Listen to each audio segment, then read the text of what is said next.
Thank you very much for coming today. I'm Walter Hang. I'm the president of Toxics Targeting. We're an environmental database firm in Ithaca, New York.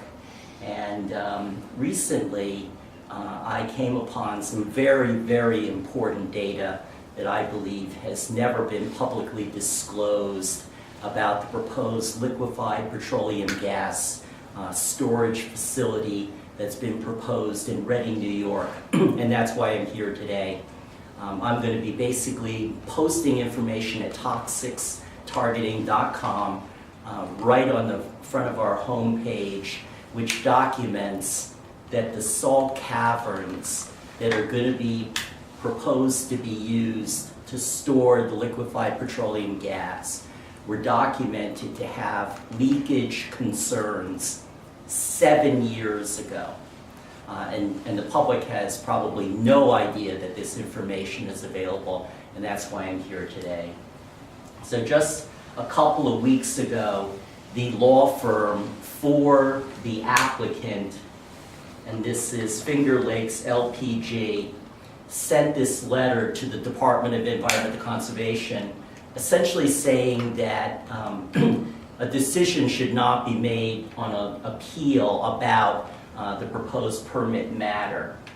But the interesting thing is that they said recently during the development of one of these wells at a salt mine, well 64, we became aware that well 64 may be in communication with either Gallery 10, which consists of wells 18, 52, and 57, and or other nearby wells, including those also being solutioned by U.S. Salt and other wells such as well 17 or 29. I'm going to show you where those wells are located in a second.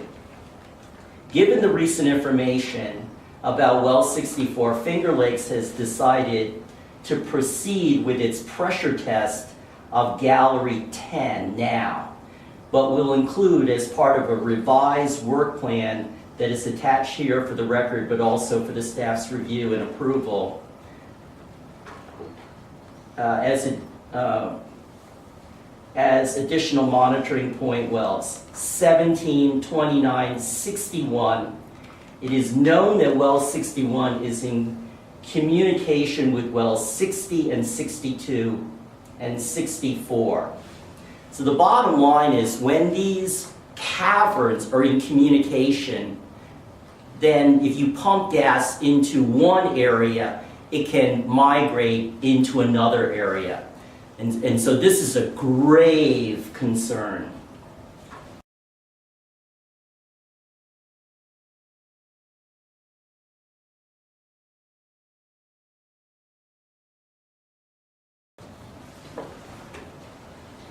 And this is the attorney who sent the letter.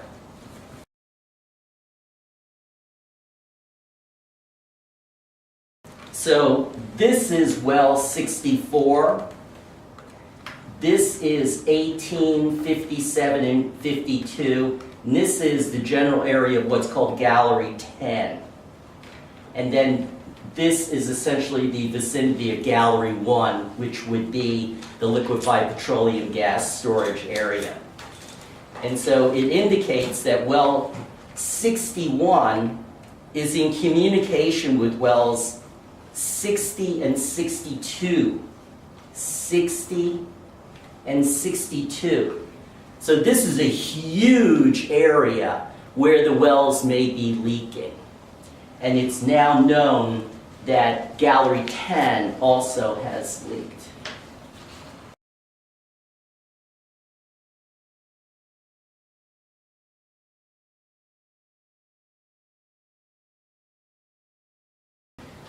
So contrary to the assertion that this is recent information, it turns out that this information has been available since 2011.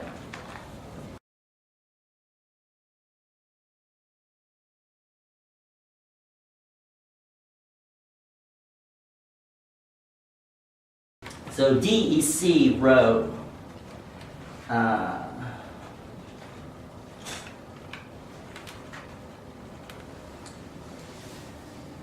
encountered pressure during well reentry is an indication of tightness for the proposed storage galleries. Conversely, is no pressure encountered an indication of Gallery 10 not being tight? And Finger Lakes responded, it is assumed that the cavern does leak and will be monitored as explained. So they knew that Gallery 10 leaked in 2011.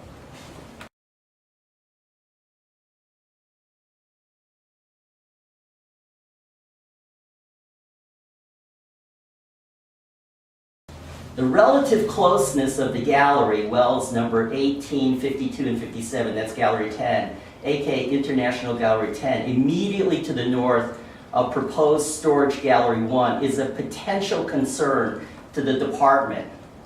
Please provide additional information Finger Lakes may have to show that no interconnection between the noted galleries currently exists or will be formed during operation of the proposed project, or if such a connection is made, that International Gallery 10 would adequately contain LPG stored in Gallery 1.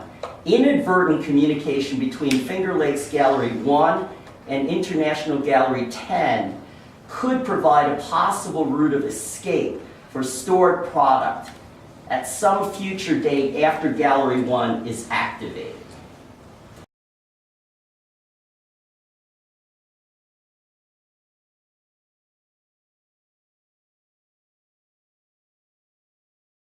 And again, in 2011, prior statements by Finger Lakes indicates the subject gallery, that's 10, and or wells accessing it are potentially not tight at this time. Please provide a, quote, work plan, close quote, to investigate rework wells as necessary and provide through appropriate testing that the subject gallery is tight and or the wells are properly constructed or plugged so that gas and or brine from Gallery 10 or its wells, if pressurized, blah, blah, blah, basically will not leak. Now here's the incredible thing. The DEC said such work plan could be performed after permit issuance, if and when issued. So in other words, the DEC was potentially going to grant this gas storage permit, even though it knew that there was documented concern that the galleries were leaking.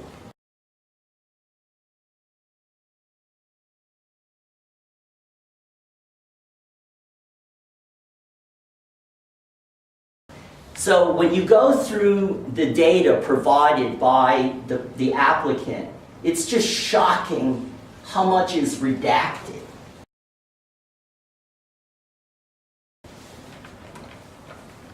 Page after page, all kinds of information just blacked out.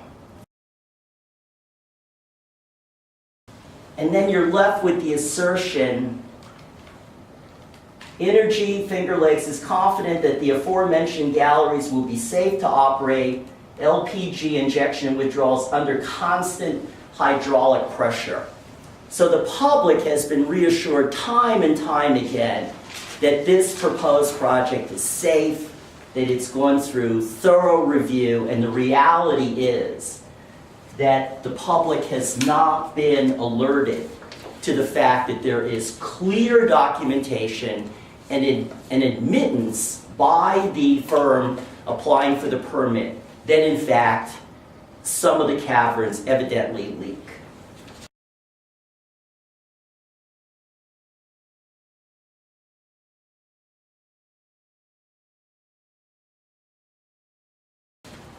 So the question is, why is this pressure testing being done now? And we don't know. But what the public needs to know is that this recently announced investigation is essentially the same that was proposed in 2011. And then the key issue is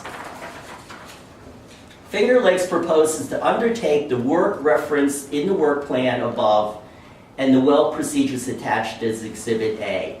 Immediately upon approval of the work plan and when an underground storage permit for Finger Lakes is issued.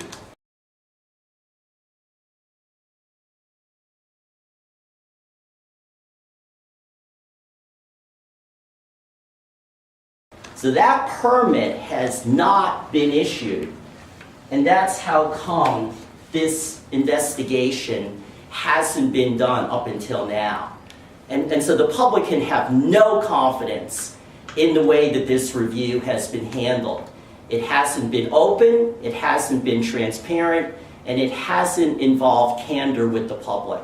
And that's how come a broad coalition of groups all across the state will be requesting that Governor Cuomo deny the permit for this proposed liquefied petroleum gas storage facility. We're also calling upon the permit applicant to just drop their plan. I mean, it's just shocking how the public hasn't been informed about these concerns for at least 7 years. So that's basically information that is now available for public review, and we're going to begin phone banking the governor starting Monday to essentially deny this permit. The public can have no confidence in the review that's been conducted. All of this information should have been brought to the public's attention literally 7 years ago. Thank you very much. If you have any questions, I'll try to answer them.